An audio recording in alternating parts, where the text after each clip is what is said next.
Welcome to our CCLS Productivity Tools Help video. In this video, we'll go over our corridor profile tool, which can be found in our street panels. So if you go over here, go to street panel, you can see corridor profiles. So what this app does is actually link an alignment or profile back to the corridor. A great example would be cul-de-sacs and knuckles. So in this example here, I actually have a knuckle. And typically most designers and engineers will design a feature line or an alignment with a profile, design profile, to tie back to the actual gutter line of this street.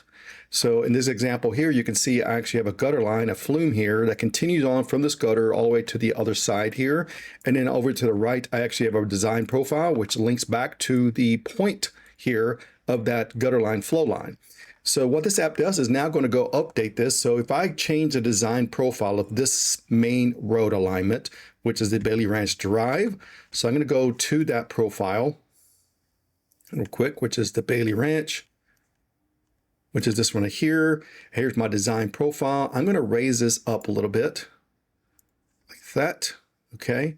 And I'm going to go into my tool space and update the corridor, update all, and then update the surface. Okay, and you'll notice that our flow lines, the gutter locations have changed. So the first step you have to do for our our tool here is we're going to extract this dynamic feature line from the corridor. So we're going to go ahead and extract it first. We're going to go over to our contextual tab and say feature line from corridor, and then select this feature line here, enter, and I only want the actual edge, not the sub base. There we go, click OK, extract. Now we have this dynamic feature line that we could use in our workflow. So we go back to our CCLS tools, then select corridor properties, then select corridor profile. You'll select the actual profile, design profile. So it says select profile to link to feature line. So this would be this design profile that I had for the knuckle here. Notice here the elevations are still what it was because it's a static profile. I'll click on it. Then it says select dynamic feature line. I'm going to click this dynamic auto feature line, hit enter, and it's going to update. And notice here, if we look at our flow line, it matches.